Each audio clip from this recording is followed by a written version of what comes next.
Mom and I married in 1950, I received orders for the Korean War. See what had happened.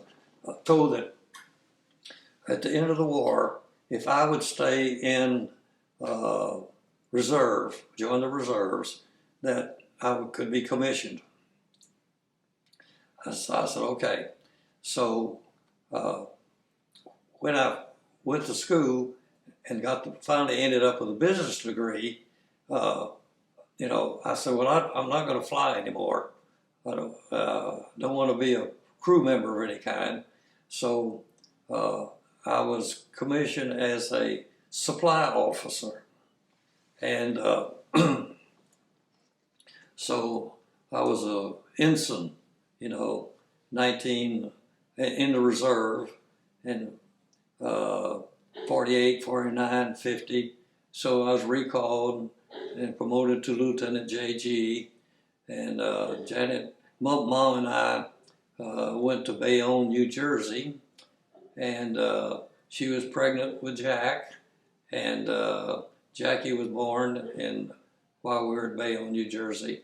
And we spent 4 months there at supply school. And after we finished supply school, Jack was just a baby, and so Mom and I had driven up there in our first car, an old Chevrolet, 1947 Chevrolet. And then we went back, came back to Texas and back to Kilgore, and Mom and Jackie stayed in Kilgore, and I drove out to San Francisco.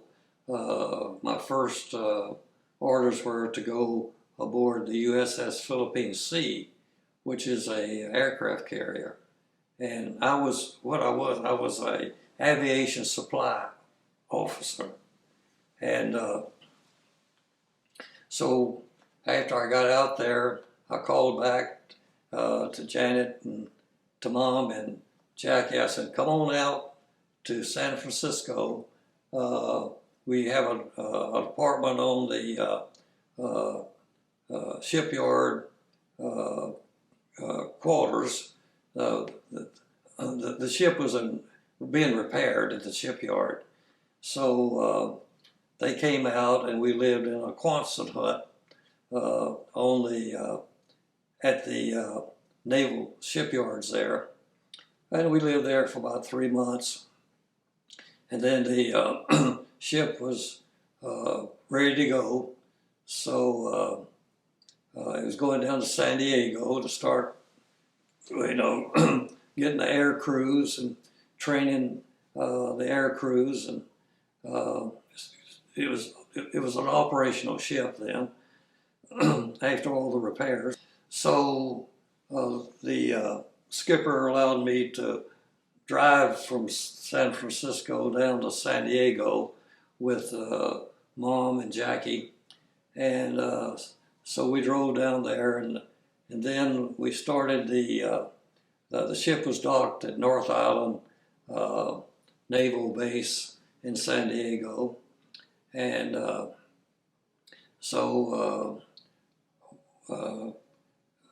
we spent, about 2.5 months training the air crews. Every day we'd go out, and the squadrons would practice taking off and landing on the carrier, And so we had a real nice apartment over on, I can't say the name of the little town now, but it's a beautiful little town just north of San Diego. And in fact, we spent Christmas there. And then shortly after Christmas, the ship received orders to proceed to Korea. So Mom and Jackie flew back to Kilgore to stay with Grandma and Grandpa.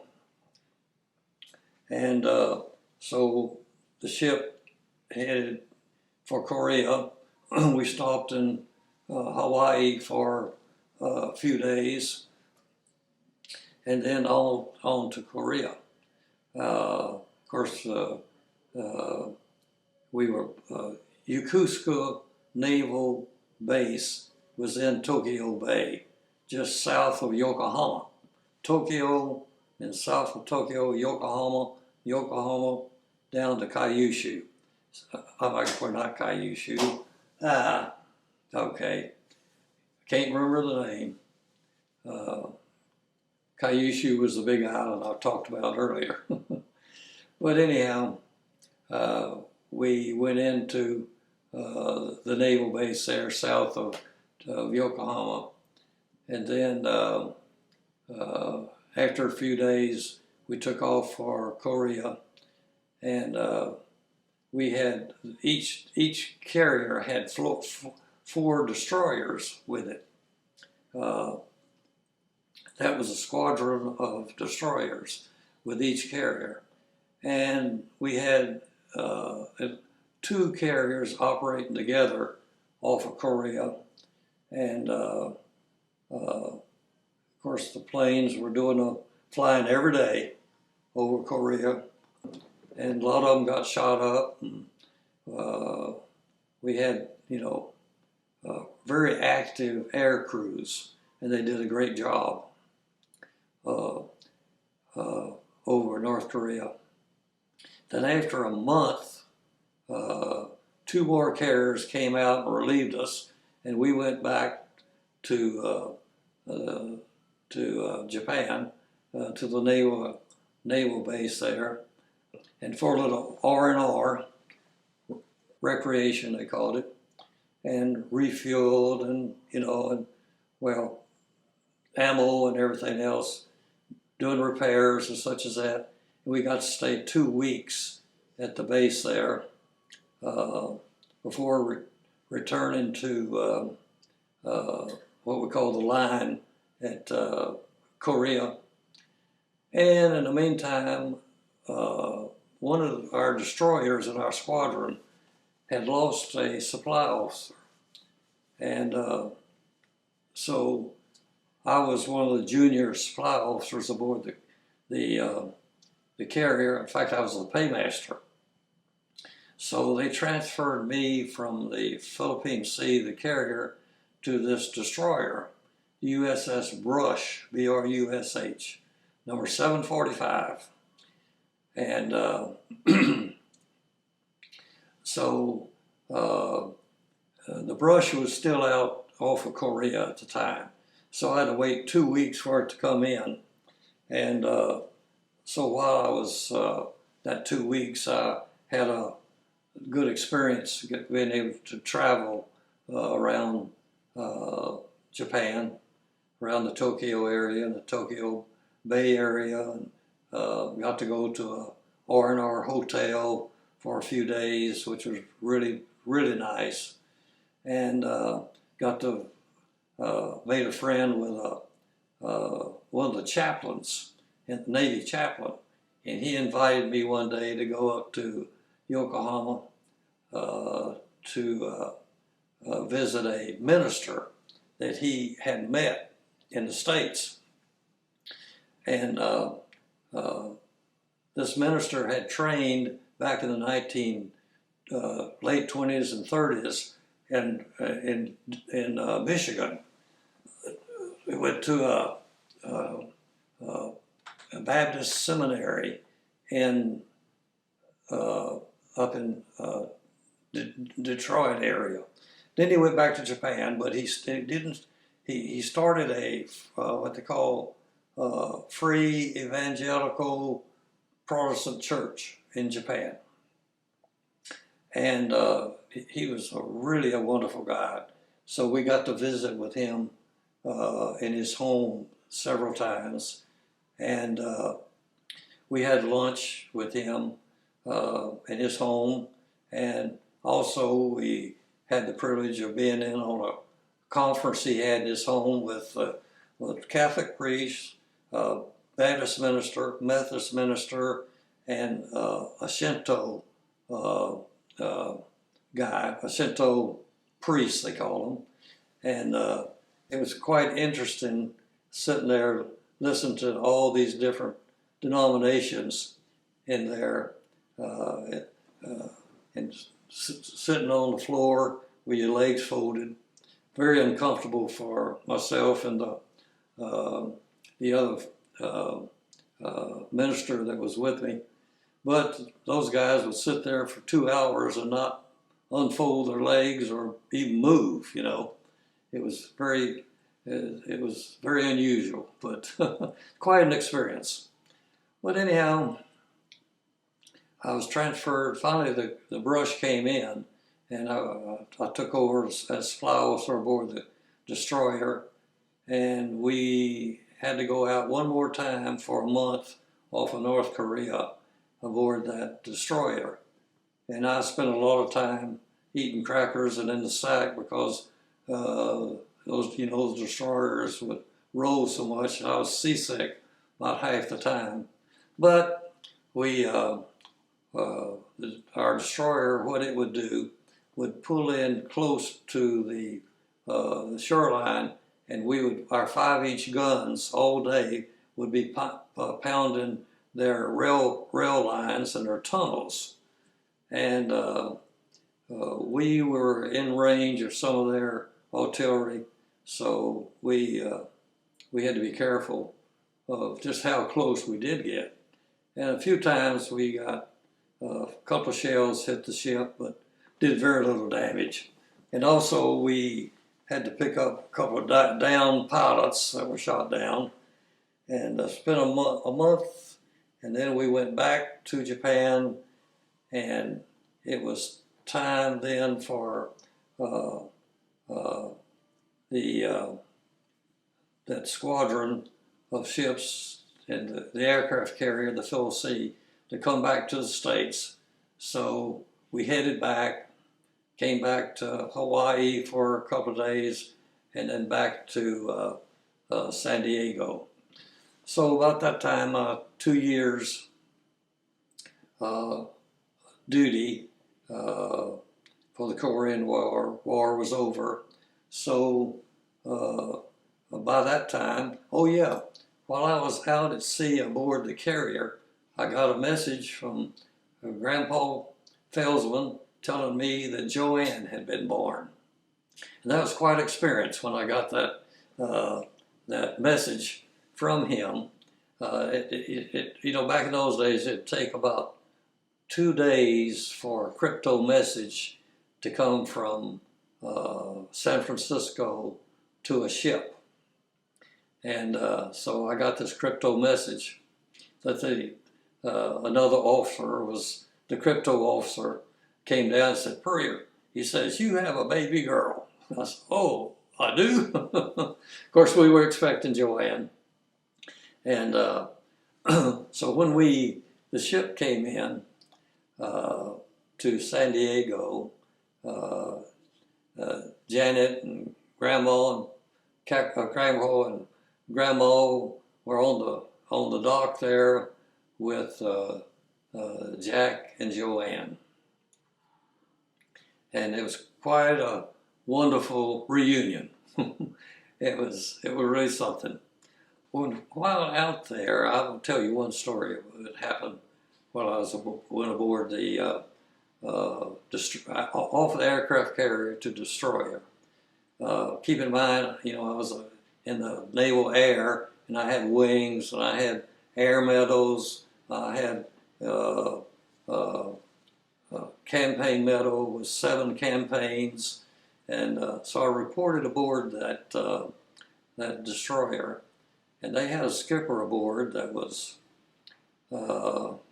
the friendliest guy in the Navy. So I reported aboard, and the first thing an officer does when he goes aboard a ship, he reports to the commanding officer. So I walked into the skipper, he was a full commander.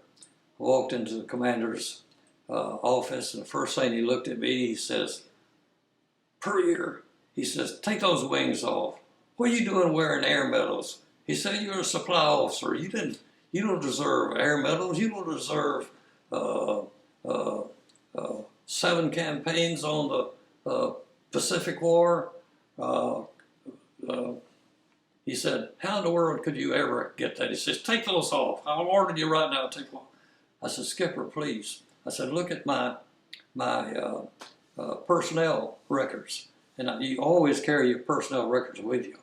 And I already handed and put them on his desk, you know. And I said, please look at my personnel records. So he looked it up, opened up my personnel records and saw that, yeah, I was entitled to my wings. I was entitled to 7 campaign ribbons, you know, and all that. And he said, okay, Puryear, get out of here. He's just that kind of guy. So he said, go see the executive officer. So I went to see the executive officer, and he was a nice old boy. He says, I apologize for our skipper. He said that we've had a problem. And so at the wardroom at dinner every night, you know, each officer stands behind his chair and waits for the skipper to come in and be seated. Then he says, be seated, gentlemen. And then everybody sits down. So that first night, he said, sit down, gentlemen, except Puryear, pointed at me. Then he lambasted me for wearing my wings and my Pacific Theater with 7 campaign stars. And he said, as a supply officer, he shouldn't even be wearing them. So then he let me, he just really laid it on. And of course, all the other officers all had similar experiences, so they were all very sympathetic. And he finally said, Puryear, sit down. So I sat down. So I didn't have very good relations with him while aboard the destroyer. But what happened, before I left the Supply Corps School, we were told that some of the skippers of particularly of the naval ships, when they go into Hong Kong for R&R, that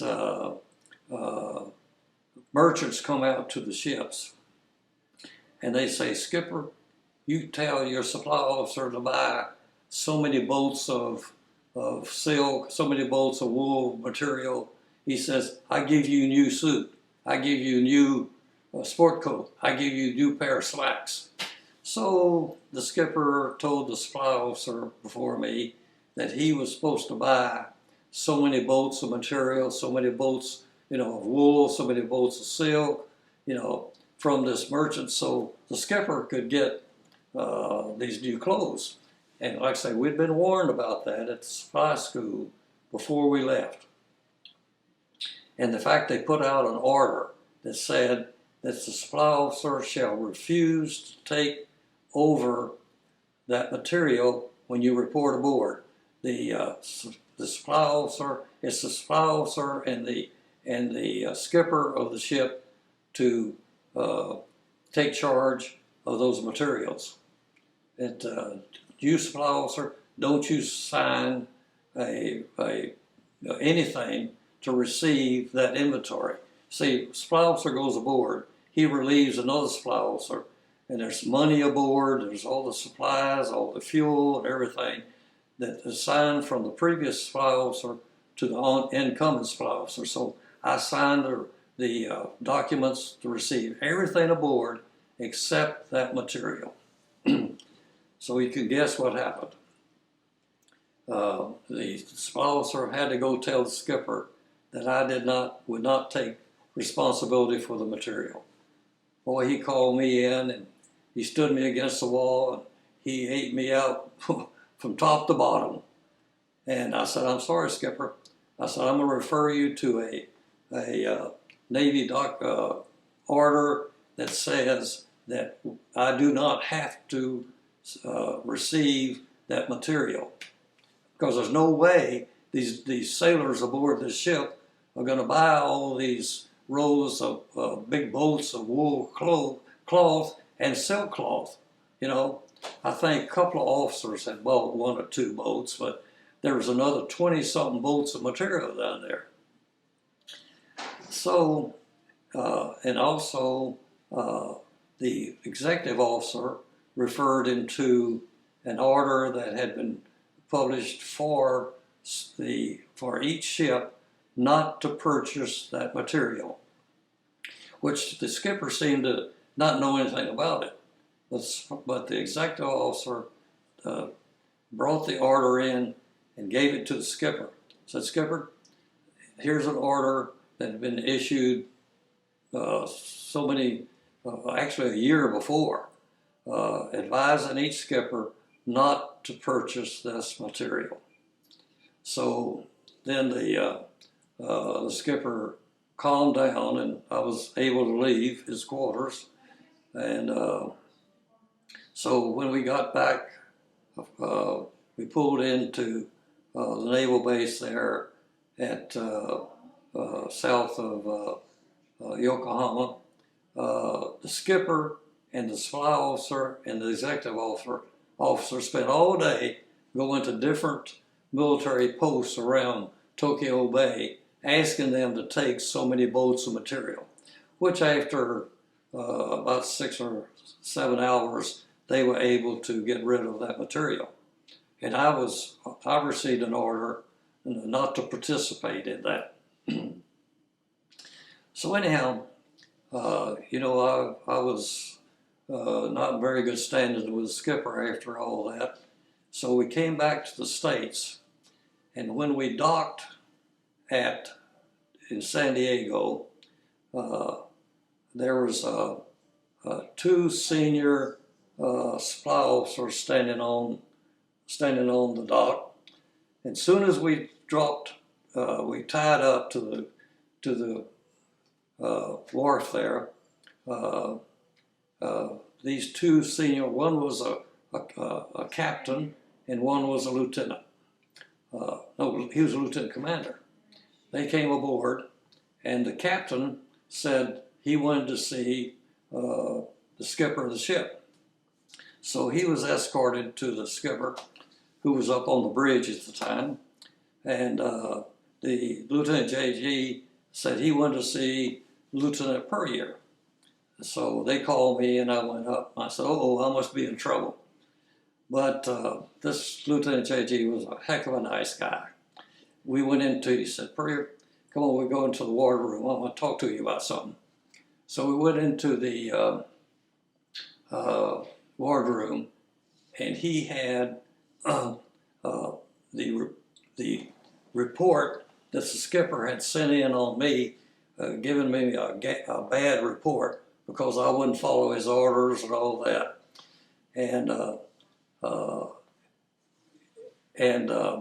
But the Navy knew what happened. They knew that they found out that the skipper had bought this material and tried to make me take it. So the skipper's, your command officer writes a evaluation of every officer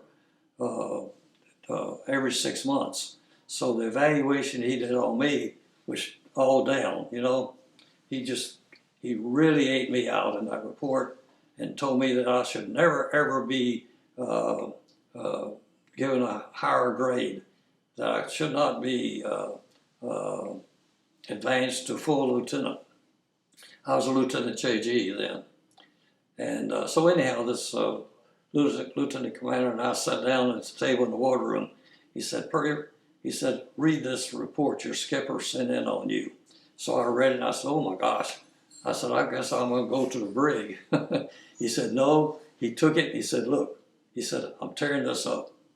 He said, "The captain is up there in the skipper's office right now, and he's losing command of this ship, and he's the one that will never be advanced in grade again." He said, "In fact, he's going to be escorted off the ship in the next few minutes." So, and then the captain came down to see me and shook my hand, apologized. He said, "We're so sorry that this happened to you, and you had such a bad cruise aboard this destroyer." But he said, "It's not your fault."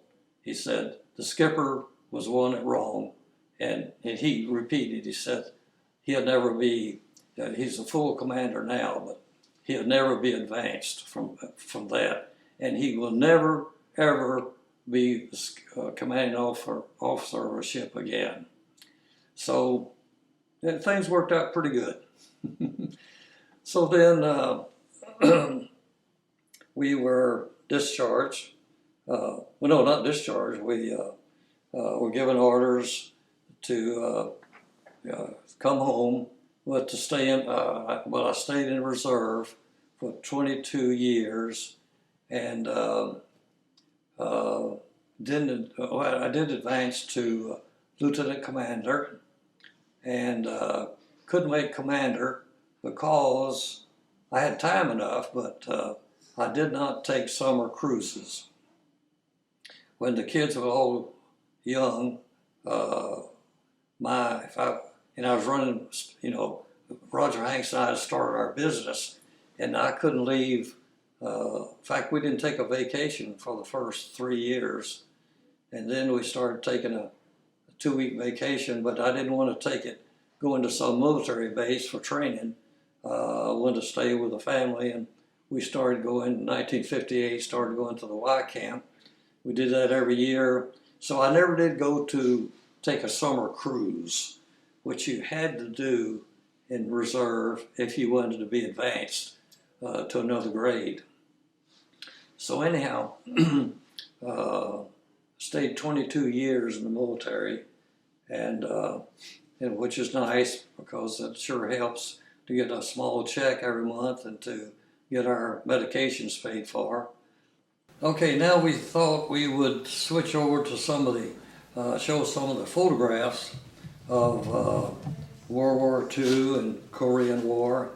And of course I got a lot of the pictures here in my scrapbook and a bunch of other photographs. But this just would show when I first went into the Navy and went to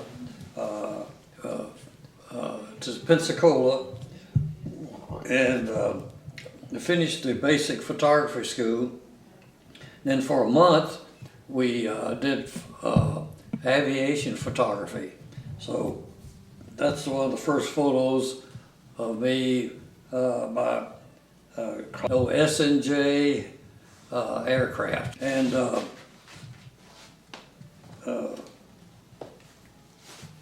this is just basic photography. We did all kind of, the old speed graphic was the workhorse of photography back in the 1930s and 40s. And here we always have a map of where we're going to go and targets we need to photograph next to the S&J aircraft. And so that was basic training in Pensacola. And this was my first B-24 crew. The pilot with his Airedale dog, who was our mascot, and we kept him aboard the plane and went all the way to Guadalcanal with that Airedale. He was a great dog. And this one shows the different Fairchild cameras that we used aboard the aircraft, and they were excellent Fairchild cameras. Let's see, and that's just one of the old color photographs of me picking up the 40-inch telephoto camera. Right, and these photographs are just different ones of our crew on the first crew, but just before we left for Guadalcanal. And I think this is kind of interesting here. Let me see, which way are we? That shows the cameras that are mounted in the bomb bay. And then this shows the electronic controls for the cameras. and that was me there. It was flying at 20,000 feet. When you get above 10,000 feet, you have to put on an oxygen mask. So we're flying at 20,000 feet, we always had to have that oxygen mask on. Let's see, what else in here might be of interest? Oh yeah, there's, let's see. Let's look at, this is there, these guys, the Corsairs, would fly with us on some of the islands down in the South Pacific off of Guadalcanal. And you can see all of them have already shot down. This one shot down 16 Jap aircraft. And what they would do, if they were going to fly with us, the day before they'd call us or come over to our squadron and say, hey guys, we're going to fly with you. Would you take our picture? So that they'd fly up alongside of us, and we'd shoot photographs of them out of our waist hatch on the side. And let me see something. One of these guys turned out to be a big ace. This is Fighter Squadron 17. Like I say, we're always happy to see those guys come around because they really helped us out when we were doing some of the bypassed islands. And on Guadalcanal, this is a typical briefing where the skipper, the night before, would go on a mission. The skipper would tell us exactly where we were going, all about the mission, what we needed to do. And like here, he's standing up in the operational room, showing the flight from Guadalcanal to Kwajalein, where the planes would refuel, then they'd leave from Kwajalein and fly over Guam, Tinian, and Saipan and do the pre-invasion map. And then from there, you couldn't fly all the way back to Guadalcanal. It was too long a flight. So they would fly down to the Admiralty Islands, refuel, and then go back to Guadalcanal. And two of the pilots conferred here the morning just before takeoff. Normally, most of our flights would leave before dawn, and sometimes we'd leave as early as 3 o'clock in the morning to get to some of those bypassed islands. Okay, let's see. Here is the flight that was headed for Guam, Saipan, Tinian. But you notice in this photograph there's 9 planes. There was a reconnaissance squadron out there that flew PB-4Y2s. Our squadrons were PB-4Y1s, the twin-tail aircraft. And the PB-4Y2 was a single tail, but they did a lot of reconnaissance, low-level reconnaissance and low-level bombing. They were bigger than the B-24, slightly bigger, but their mission wasn't a photographic mission. They did, they did have a camera aboard, but they didn't have the same, they did not do the mosaic mapping and things like that. They primarily just went in low. But I think this is interesting. It shows the ground crew taking each photograph, and each photograph overlaps 40%. And see, these are all the different flight lines.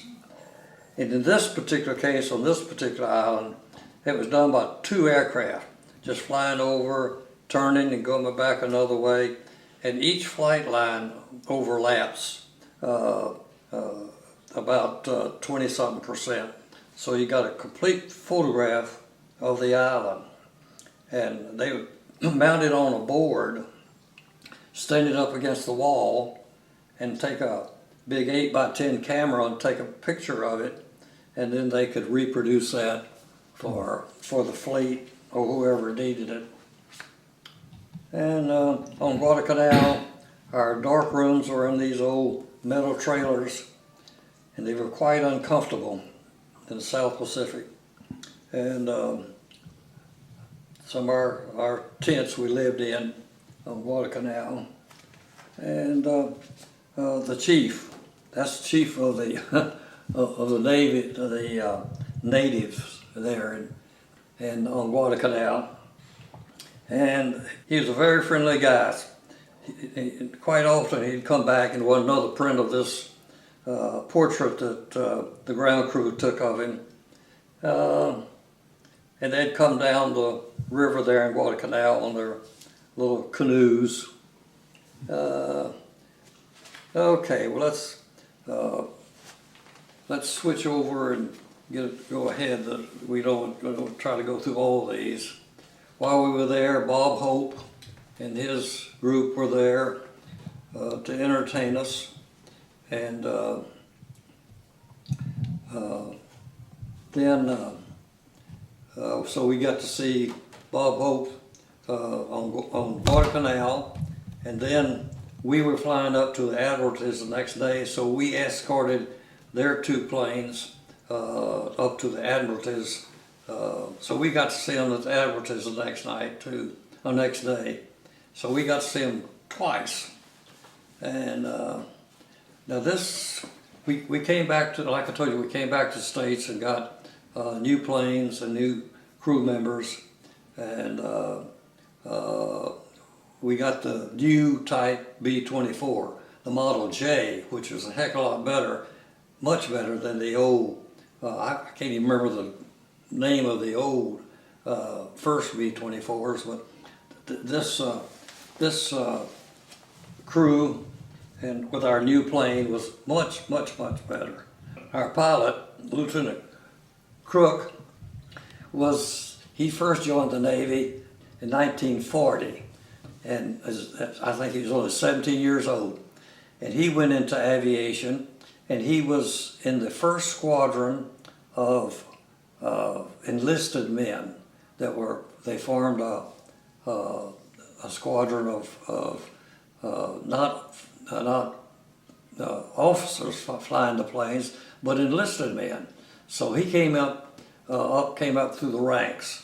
He started out flying all kinds of small planes, and then he went to the multi-engine school, and but he was a great pilot. He been coming up through the ranks and been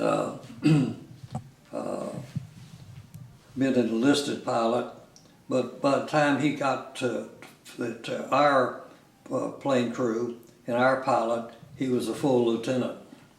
And like I told you earlier, that on Iwo Jima, I found the gravesite of my friend Dale Broussard, and this is the cover of the little booklet I made for the family, which I told you they still have. And let's see, I told you about landing the first time in Okinawa, and the Marines gave us some shovels and said, "You guys start digging your foxholes right now." We said, "Oh, we're tired. We had a long flight, and we'll wait and do it in the morning. We'll dig our foxholes tomorrow." Boy, that night, as soon as the sun was going down, the Jap kamikazes started coming in, and bombers, and the big 40 millimeter anti-aircraft gun right next to our tent started firing away. And when those anti-aircraft shells go up and explode, all that metal is going to have to come straight down.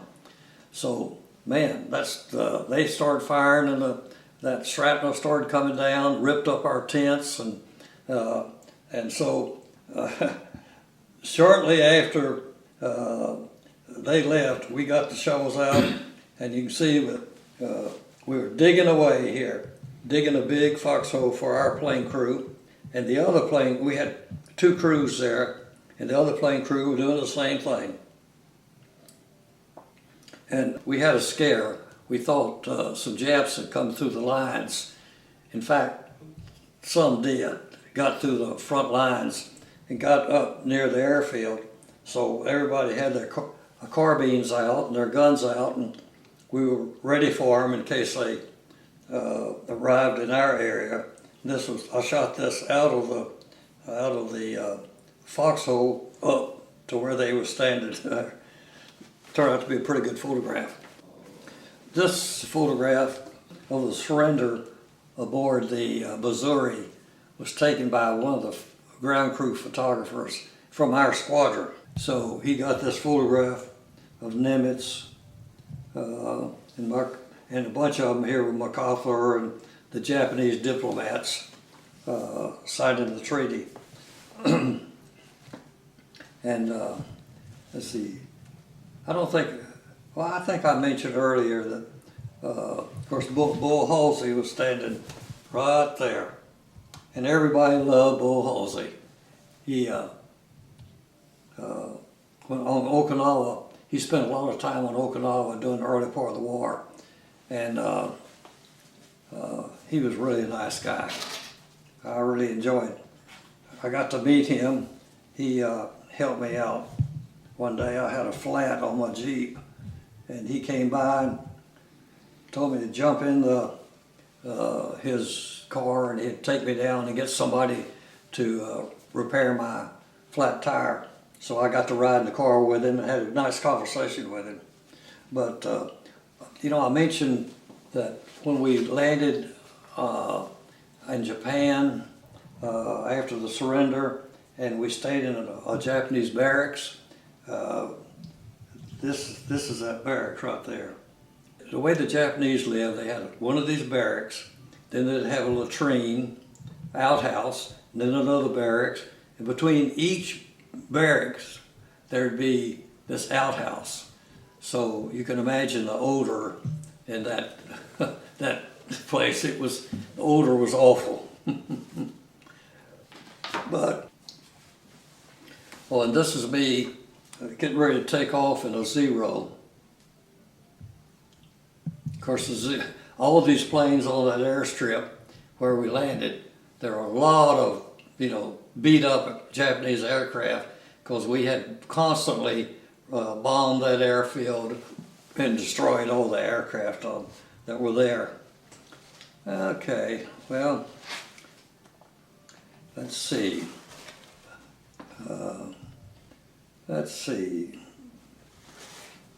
Yeah, doing the when I recalled for Korea, this was me sitting in my paymaster office aboard the Philippine Sea. And let's see, I mentioned that I got to spend some time in the home of one of the Japanese ministers. And I got a good picture here of Dr. Matsuo. And he was, like I say, one of the nicest guys I've ever met.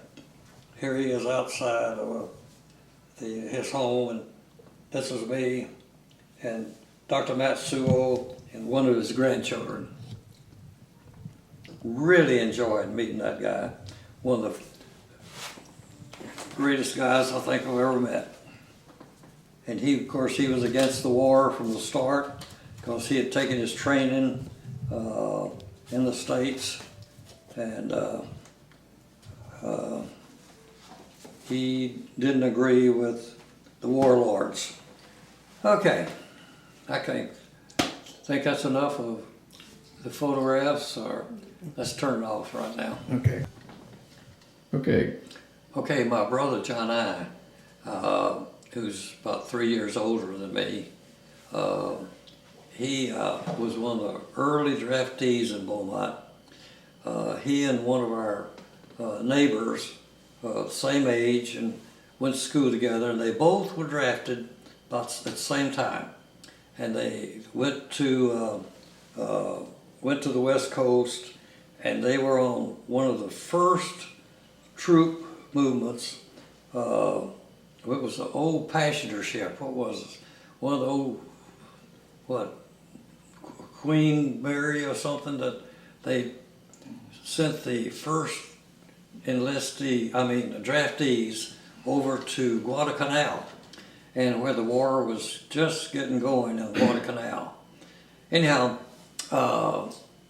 Johnny and our neighbor were in the same company together, and finally the Americans took the east end of New Guinea, and the Japs had from the middle of the island west. They occupied the other half of the island.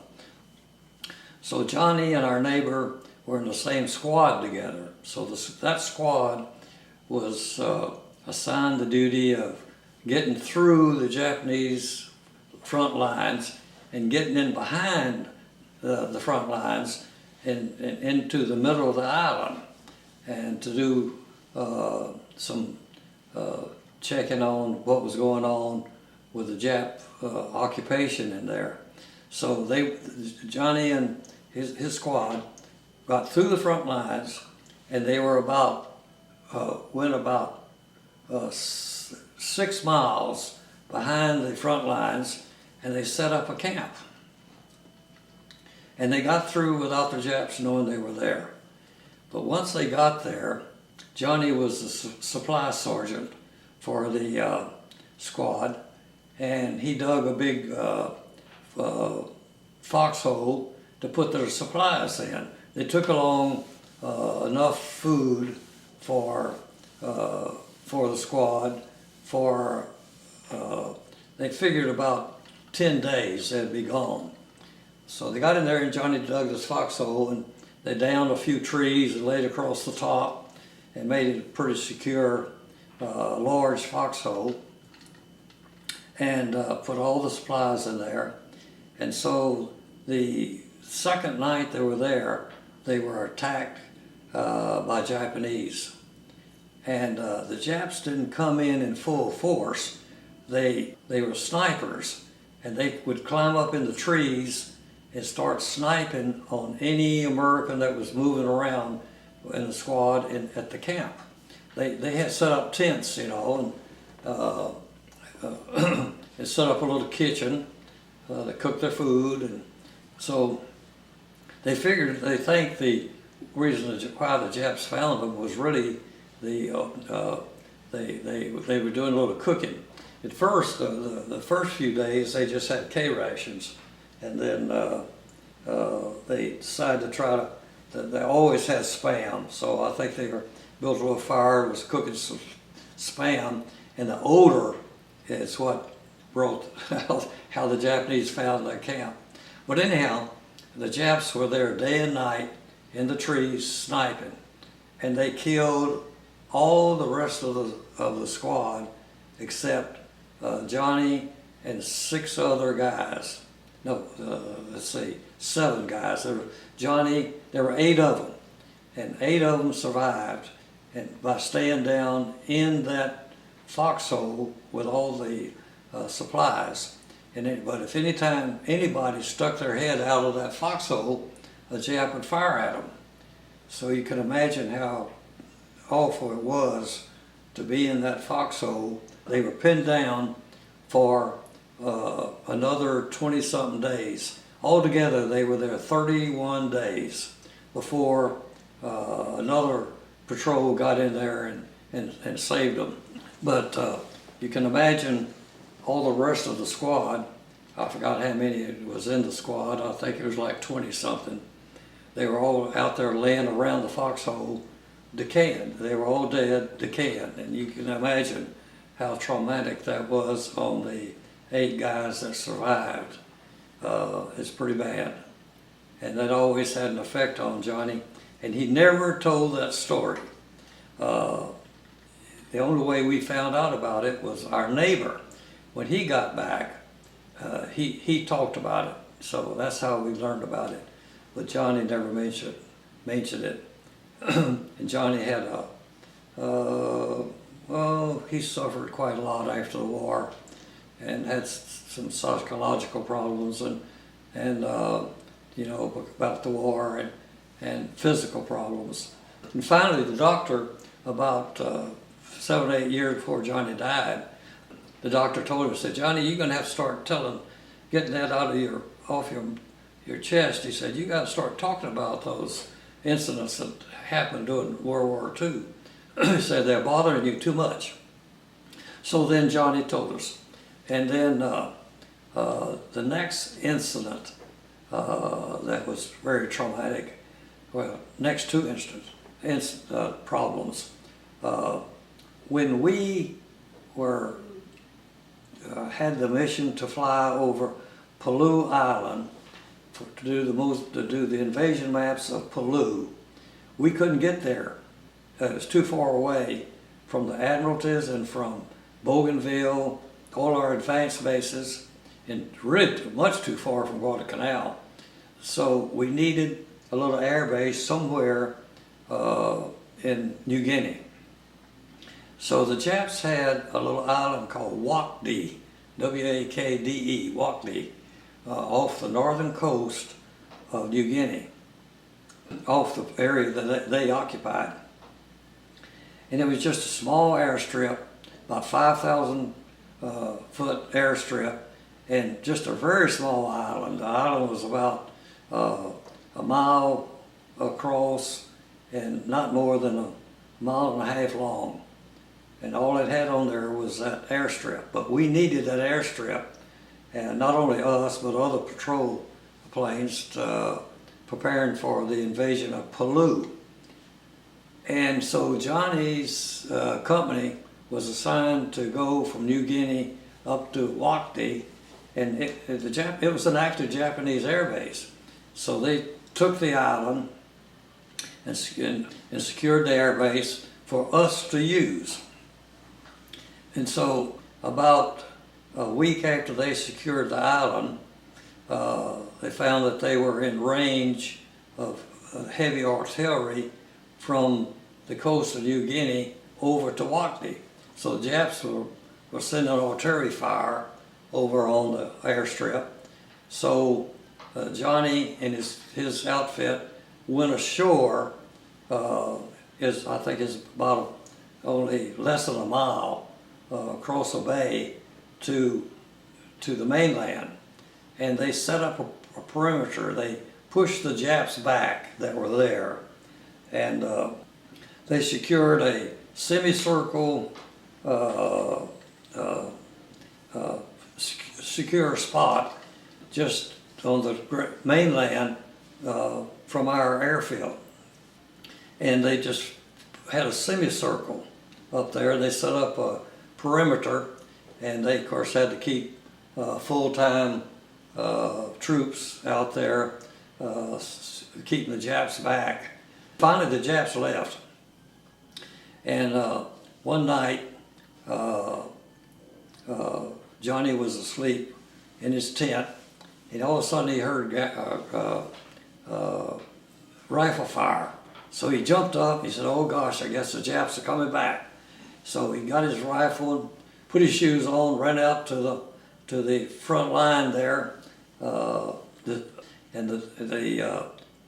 guys that were out there were just firing and stuff. You could see figures moving back in the jungle, and they would, every time something moved, they'd shoot it, and they thought it was the Japanese. And so after a while, everything quieted down. Oh, I left out one part. When the Japanese would attack an American base or patrol somewhere, they'd come in screaming, hollering as loud as they could, screaming loud as they could, and that was, you knew that the Japs were attacking when you heard them start to scream and holler. And so what happened, before the firing started, everybody heard this screaming and hollering, and they saw movement back in the jungle. They said, "Oh, here come the Japs," you know. So all the guys jumped up with their carbines and started firing at everything that moved, and all of a sudden everything quieted down. But it was still dark, middle of the night. So the next morning when the sun came up, Johnny and all the troops were there waiting to see if the Japs would attack again, but they didn't. So when the sun came out, they walked out there in the field, in the jungle, and what they found were these huge monkeys that are about 4.5 feet tall, big monkeys, almost life size. Where when this group of monkeys were going through the jungle, they sensed the Americans over there where Johnny and the company was. So they started screaming and hollering. And so that's when Johnny's company started firing on them, thinking they were Japs. So they went out there, and they were just, Johnny couldn't remember the number of dead apes or monkeys that were out there, but there's a large number. And some of the female monkeys were there picking up the babies. There were some young ones and little ones. And they said they all cried because watching those females picking up the little ones, and if they were dead, they would put them back down. But they found some little ones that were still alive because they were firing at the big, the big monkeys. They didn't see the little monkeys down there.